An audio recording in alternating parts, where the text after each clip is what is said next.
here with the one and only Teofimo Lopez. Teofimo, can you give us an update on your next fight, obviously, and the opponent? Yes, I am fighting Masayoshi Nakatani. He's 18-0, 12 knockouts from Japan. I mean, clearly from Japan with the name. And it's for the IBF title eliminator come July 19th at the MGM National Harbor and in Maryland. So everybody, I would love for everybody to tune in. I'll be the main event, my first main event, and not my last, for sure. Of course. And what happens, obviously, in the eliminator?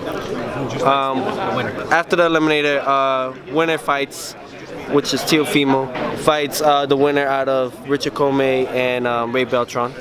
And then after that, if everything's good and I'm still making the weight easy and everything like that, next year we'll have the fight between myself and Loma for all four belts. But we can't take away Luke Campbell, because Luke Campbell could make an upset.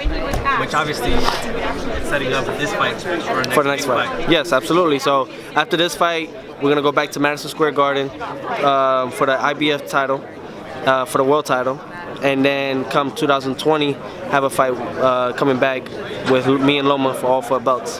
That's the plan, as long as we have the nutritionist now and see how everything is this fight camp and see how the weight is, and if we can still maintain that. How is it? Is it helping? What do you well, they just came in yesterday. Okay. So now it starts. So I've been maintaining otherwise, but now is when we start realizing and start seeing a bigger difference, a bigger change, and then that's when I'll go and say, hey, listen guys, this fight is going to happen, or I'm moving up to 140, you know? Okay, what do you think about the Lomachenko versus Campbell fight?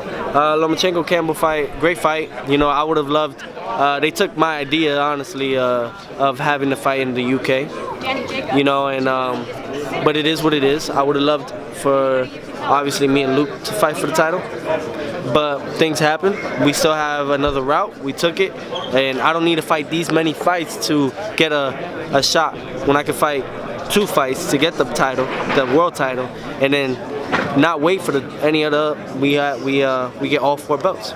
Just that. He has 3. I got 1. We take them all.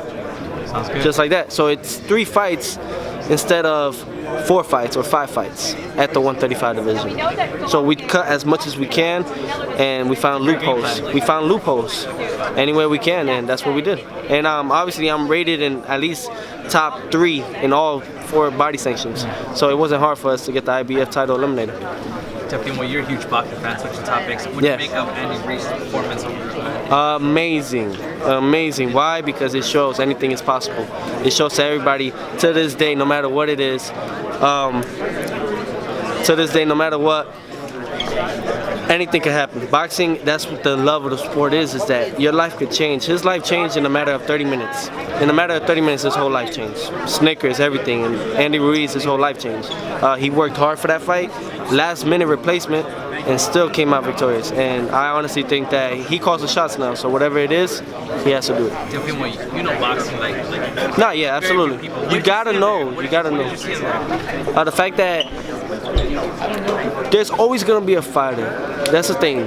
And no matter how great you are, and Floyd knew that. No matter how great you are, there's always gonna be a fighter that's gonna be stronger than you or something, or be able to come back from a hard hit.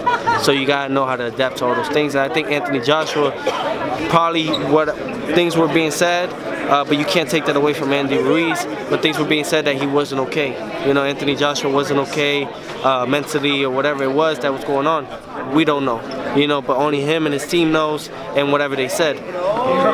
But there's no excuse. Andy Ruiz went out there and he was using the jab, he was blocking his, and he was closing that gap with AJ. And every time AJ threw, he made sure he'll come in and go over the top and everything and hurt him. And he'll take a shot just to hit him with his. And like a Mexican, a true Mexican, that's what they do, you know. And they come in to fight. You know, I think that maybe he might have taken this fight light, you know, AJ, this fight light, and this is what happens, man. You can't take no opponent lightly. No opponent, no matter who it is. Whether it's an opponent, contender, anything, you can't. Security! Huh? Tell me what? Like that you can't take anybody lightly. It's just in general, man. Everybody, you've seen it. Does that ever happen to you, even in the amateurs? In the amateurs? Yeah. Hell yeah. This guy's gonna be easy. No, absolutely. It's from experience. Everything's from experience, man. It's what you've been through and what you've done. So it's definitely all that, man. Amateurs, I learned so much. amateurs, and I feel like all the young fighters, that are still in amateurs, keep doing it.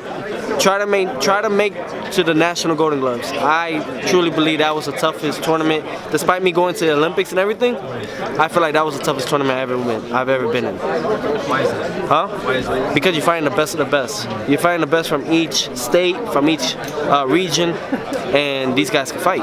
You know, you're fighting from East Coast, West Coast, Mid Coast, everything. It's just ridiculous. So you're fighting all different type of styles, and these guys are trying. And not only that, you're fighting 5 days straight.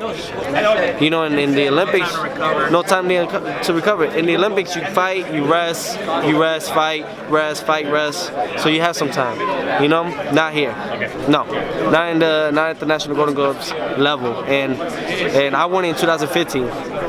That was a hell of a year. Who came out of that? You had Boots, which is Jaron Ennis, and then you have Ruben Villa.